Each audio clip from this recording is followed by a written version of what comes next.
This is stupid. We live on this dielectric plane inside a toroidal field. No, they did not. No one agreed to do an experiment. They agreed to go make an observation of the sky. Right, but that's an experiment, Dave. Part 3. The grand finale. I've reached my limit. Dave Weiss's alleged logic has pushed me to the edge. So buckle up, because we're skipping the pleasantries and going straight for the jugular. No part 4, I promise. My brain cells can't take it. But before we do that, today's video is sponsored by Surfshark VPN. Shut up and sit down, you big bald f***. Please subscribe. Having a VPN isn't just about security. It's about taking control of your online experience. And when it comes to VPNs, Surfshark is the one I trust. With Surfshark, I can protect unlimited devices under one account. So my phone, laptop, tablet, everything is covered. And let's be honest, online threats aren't going away. Hackers, data breaches, companies tracking your every move, it's all happening. But with Surfshark's encryption, my personal data stays private and protected. And then there's streaming. Ever run into that annoying "this content isn't available in your country" message? Well, Surfshark lets me change my virtual location in seconds, unlocking geo-restricted content from all over the world. Shows, movies, and even cheaper deals on flights and hotels. This VPN pays for itself. P545, I smell the blood of several Englishmen. Joking I am, I'm not a giant. Now, Surfshark is offering an exclusive deal. Go to surfshark.com/Creaky to get 4 extra months. Yep, 4 extra months just for using my link. So if you care about privacy, security, and freedom online, there's no better time to grab Surfshark. Just click the link in the description and get started today. Now, back to the video. Okay, so let's just stop right there. Okay? Where is a place? We don't even need to go 6,660 feet. You can go much shorter than that, you know? Where is a place that you propose that this experiment should be done? What, flying an airplane straight and level? They do it every day. Every single flight flies straight and level. You look at all the flight data. No, not they. I'm saying you and I, and we get... So we get a private jet. People. Every single flight flies straight and level. Dave, when a pilot says level flight, it means level to the horizon. The horizon is curved, so the flight path is curved. All flights, well, most flights, follow great circle routes, not stupid flat routes. Airplanes fly over the Earth plane. As in the planet Earth, which is a planette. A globe, a sphere, not a flat plane. It's like saying a car drives on the road's plane. Yeah, it does, the road's surface, which curves with the earth.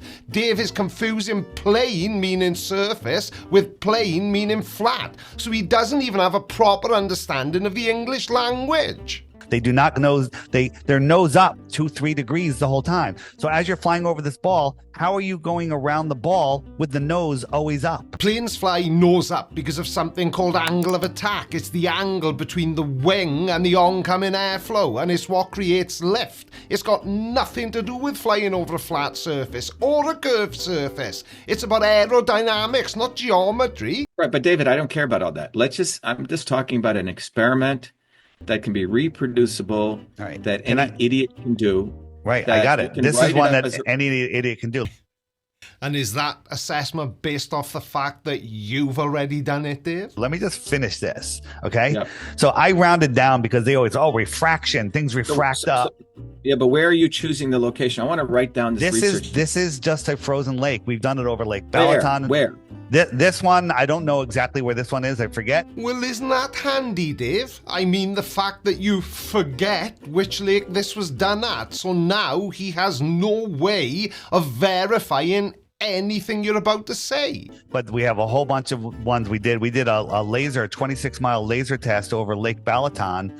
And it showed no curvature. Now, even though I feel like Shiva is about to tell Dave he doesn't care, I do. So the Lake Balaton test is where they pointed a laser from near the surface towards a distant observer. And they thought that if the observer saw the beam, they proved the Earth is flat.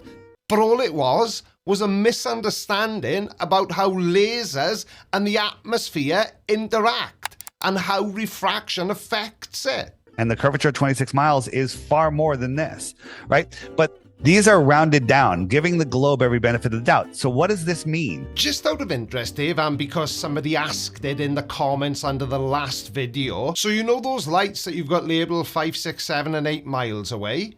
How high are they? Because that would have a huge impact on what you're trying to show. So if we look, if the Earth is flat, it means the camera's here and it could see all of these lights and they all line up. If the Earth is a globe, at 6 inches, the horizon should be about a mile away. So then you have the tangent of the Earth. And all of these are refracting up the perfect amount to appear to be at this tangent. That's what you have to believe if you believe the Earth is curved. That they're refracting up and they're tricking you. They don't refract higher. They refract up to the exact level of the tangent of this viewer. That's what you have to believe. That's crazy. The reason you can't figure it out is not because you're stupid, it's because it's stupid, right? The globe is the dumbest thing ever. Once you understand what you've been believing your whole life and have never questioned. That was a lot, wasn't it? Ask yourself this. Which is more likely, that the atmosphere is tricking us all, or that the Earth is actually just a globe? I know which one I think is more likely. Dave, the tangent line is a line that touches a curve at one point. Refraction is the bending of light. These are not the same things. WTF are you waffling on about now? Yeah, you know, waffling, the kind of waffling we all do when we're backed into a corner. Yeah, what I'm saying, Dave, is there needs to be an actual specific location, an actual set of steps that everyone agrees to. I will say one thing for this Dr. Shiva guy. He's definitely not letting Dave off the hook, is he? He still wants to know the exact location, Dave. You're gonna have to tell him. And don't think we didn't notice you changing the slide over your shoulder, preparing to try and frantically change the topic again. In a scientific methodology, you're saying, if you go back, you say, we are going to move an object 100 miles in this direction, and after it moves the object 100 miles in this direction, we're saying that its distance from the surface of the Earth needs to be 6,660 feet. Which it won't be. But they never. No, but here's the problem. They won't be, and they claim that gravity is pulling you around the curved air of the Earth. Okay, that's not the case at all. An example would be this, right? The faster you go, the faster things curve. That sounds like a line from a bad sci-fi movie, but what you're probably trying to get at is that the relative curvature of your path becomes more apparent at higher speeds. It's not that the Earth is curving faster, it's that your change in direction is more noticeable. So here's the new SR-72 Blackbird, right? This thing goes 4,000 miles per hour, 4,000 miles per hour, right? So if it flies out and it's 6,000 miles out to here, right? 4,000 miles per hour, the drop would be 4,000 miles, right? So that means it's dropping at 1 mile per second. The SR, at the speed that it flies over the course of an hour, it has to drop at 1 mile per second, which is faster than free fall. What would happen to anyone on this plane if it's curving faster than free fall? You fucking prats. That's not true. You have to do the inertial, you have to calculate the inertial system on that plane. That's not true, because that's 1 hour. It drops 4,000 miles. That's in its own relative. No, that's in its own relativistic frame. You're confusing drop with following the Earth's curvature. The SR-72 isn't dropping at 1 mile per second, it's maintaining an altitude relative to the Earth's surface, which is curved. Sure. So you can't go there because you're gonna screw yourself. Now, I think what Dr. Shiva was trying to say there is, Dave, you're out of your depth, pal. I'm just saying you need to make this experiment, if you want to do this, so simple that anyone can do it. Even a flat earther. any school kid can do it, and they all should get the same data. Yes, Dr. Shiva, but what you are failing to remember is that the likes of you and I rely on reality, whereas flat earthers, not so much. There's so much evidence that the earth is not curved. There's so much evidence that you can't have high pressure next to no pressure without a container, right? When pilots are coming into an airport, they say, okay, we're about 125 miles out. They figure out how much they have to drop per minute to get to the airport, right? Yeah, Dave, I've heard all this. What I'm saying is, You've all heard of this stuff. Yeah, Dave, people hear stuff. And saying there's no evidence to support a globe Earth is like saying that there's so much evidence that unicorns exist. I'm amazed nobody believes it. Vague claims without actual proof are about as useful as a screen door on a submarine. The atmosphere is held in place by gravity. It's not a balloon, it's a gradient. The pressure decreases as you get higher, but it's a smooth transition, not a hard boundary. What you're saying is like saying mountains can't exist because it's high ground next to low ground. No, what I'm saying is I've heard all of this stuff. My point is that still missing among this community is a proposed experiment that everyone agrees to. I have one. Write it up like a scientific paper. No, go back to the one you just said. Okay, we'll give Dr. Shiva the benefit of the doubt. Maybe he has no idea that the final experiment ever happened. But we've already done this, Dr. Shiva. Dave was invited to go completely free of charge, and he refused because he's a coward and a grifter. Which one? The one you just said. You fly for 100 miles, and then after that, you check the distance. It should be 6,660 feet. But what happens when it's not? Well, if the experiment works, that means you're wrong. Yeah, Dave, you hadn't thought of that, had you? Still want to do it? No. If you fly 100 miles and you're not 6,600 feet, does that mean the earth is flat? Can I run it by you? Can I run by your methodology here? Here's my hypothesis.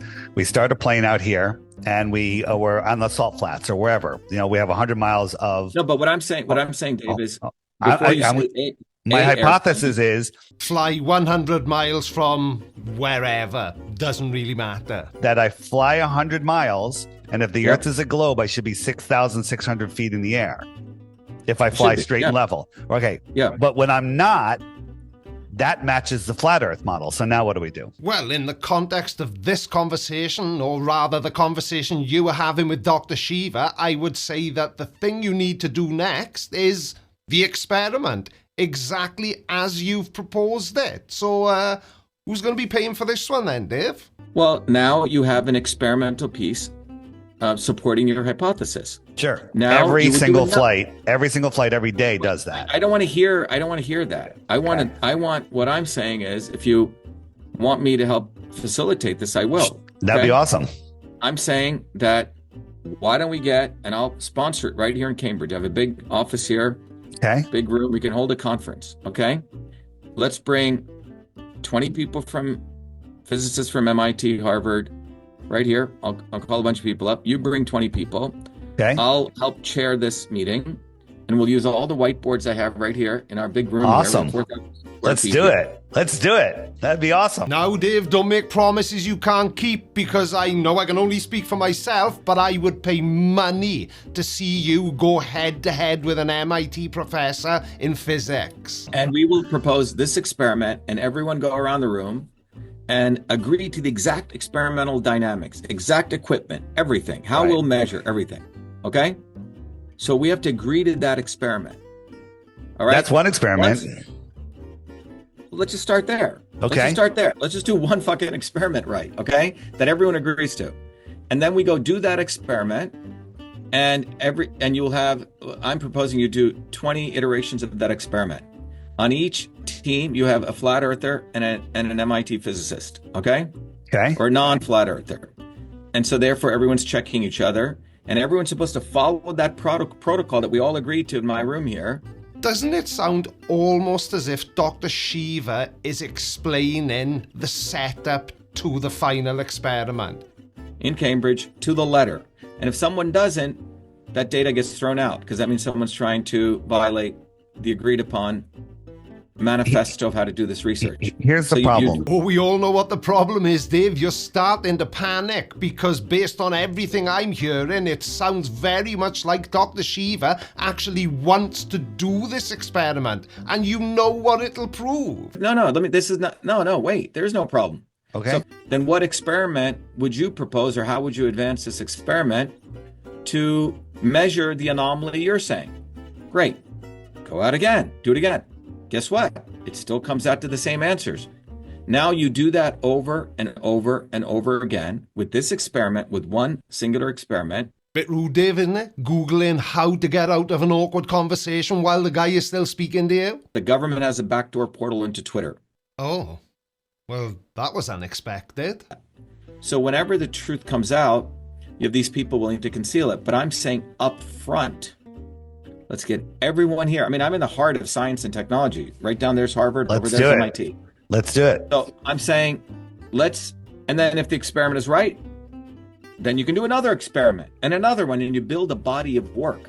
Eventually, that's how you win this game. Get it now, Dave? You would need to repeatedly prove that the Earth is not a sphere. Flat Earthers have been failing to do that for years. Interesting. Dr. Zero, I think that there's better, there's other experiments that are better out there. Well, better than your own experiment, which you've been proposing almost all the way through this video. Have you suddenly realized what it would do? When you want to do a conference here, a scientific My suggestion is you're brand new to this topic.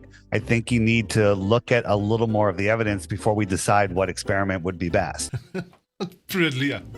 So you're saying, Dave, he doesn't know enough about flat Earth to be able to... What do you... My suggestion to you is, on my website, flatearthdave.com, there's a picture of me and it says crash course. There's a bunch of videos there that you'll never find on your own but I don't care about that. But I don't want to do that. Teach you a little more. No, but I don't need that. I go to first principles. Oh, at least give him a chance, Dr. Shiva, because I think what Dave is trying to say is you're just not stupid enough. Special Officer Doofy reporting. Let's just go to first principles. You brought up the Pythagorean triangle. That is first principles. A squared plus b squared equals c squared. Okay? The circumference of an earth, of a circle is 2 pi r. Pi r squared. I can take my pen and paper and I can derive. I don't give a fuck what I don't give a fuck what you wrote. I don't give a fuck what they wrote. I like to derive stuff from first principles. Okay? Sure. So I can derive, you tell me to derive something, I'll derive it from first principles, and then I can go do an experiment. I can do it. That's real science. Okay? Well, anything short of that is we live in a world of influencers and bullshit. And I agree. Nonsense. Dave, he's talking about people like you. People who make content which is nothing more than a lie. Is a first principle that a 3-axis gimbal holds rigidity in space? Is that a first principle? Maintaining orientation is indeed a fundamental requirement in space, but a 3-axis gimbal is a tool to achieve that, not a first principle itself. So no, Dave. Those would be Newton's laws of motion, which govern how objects move and rotate in response to forces and torques, and the conservation of angular momentum, which dictates that a rotating object will maintain its rotation unless acted upon by an external torque. What I'm saying to you is this, Dave. Let us call both set of people together and let's make a hypothesis. You're saying the Earth is flat, and if you fly this much, it's going to do this. And then have that discourse and design the experiment. Period. And then get everyone to write their names on it. Write their names. I pledge I will execute this experiment. Their, scientific ethics. Sure. To the letter. And I can facilitate that, okay? And then you create teams. People are going to have to do it. They'll be filmed doing the experiments. And all that data we publish. You have independent process, independent things. Everyone looks, and then we publish the results. Then you tell people, you just sit back and watch the fun. If you're right, you say, look, there's a result. This guy did it. This guy did it. You explain this. Okay? But I'm saying the experiment you're proposing, you're already saying, well, they're going to say this and this. Great. So then in that meeting here, let's say we do it on August 1st, 2025. You say, I know if I do this, and you're going to say this. And they're going to say, oh, yeah, we're going to say, okay, so what is the experiment methodology we design now that eliminates that argument in the future? You say? So you have to design that experiment up front. I have it. I have it designed. We can discuss it when we have more time. Nobody's that much of an idiot. Please say it ain't so. Haven't you been listening to him? He just said he doesn't want to use any pre-existing experiments or any experiment that you've devised. He wants you all to get together and come up with an experiment that works for both sides. Right. I'm saying, the call to action here, let us put forward, if you want, we can use this as a video as a basis. Let's choose a date. When do you think you can get your people? August 1st. Is that too early or too late? We're in January, February, March, April, May, June. Could be June, summertime. It could be June, beginning of June. Yeah, and you could have gone to Antarctica to witness the 24-hour sun, which you yourself said is impossible on a flat Earth. The 24-hour sun in Antarctica doesn't work on a flat Earth. But you didn't do that. So what possible reason is there to believe that you're going to do this? You're a spineless coward, Dave. You'll never do anything like this. All you want to do is appear on other people's podcasts so you can promote your pathetic app, which relies on a globe model to even function. So, yeah. Do you understand gyros? Do you understand gyros? How gyros work, right? So, yeah. So gyros for an airplane fly like this. How about this?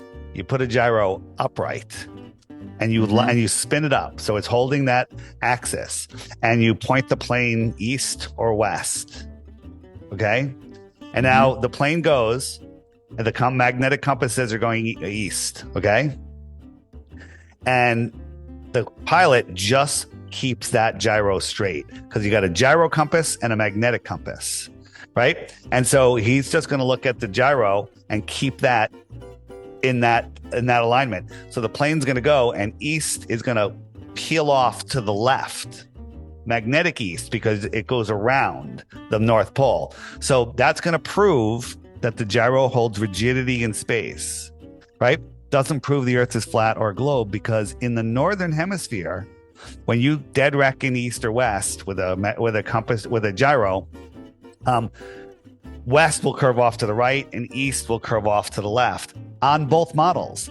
When you cross the equator, when you're south of the equator and you're going west, dead reckoning, magnetic west is going to curve off to the left instead of to the right. Dead reckoning is a method of navigation that relies on calculating positions based on known speeds and directions. Gyros are used in dead reckoning, but dead reckoning is also affected, guess what, by the Earth's rotation. Unless people concur on one experiment, we're not going to make any headway. I got it. I think the gyro experiment is undeniable. Okay, cool. Yeah. All right, Dave. All right, thanks. Great. Thanks, Dave. Thanks for the time. Sorry I was a little bit late. Apologize. It's okay, man. Don't take it. Yeah. Have a great day. See ya. Thanks. Hey, everyone. If you enjoyed this interview, Well, I enjoyed it, but I won't speak for my viewers, but I get the feeling they might have as well. But like me, not for the reasons you would have hoped, Dave. Thank you all so much for watching, and I will see you again next week. Love you.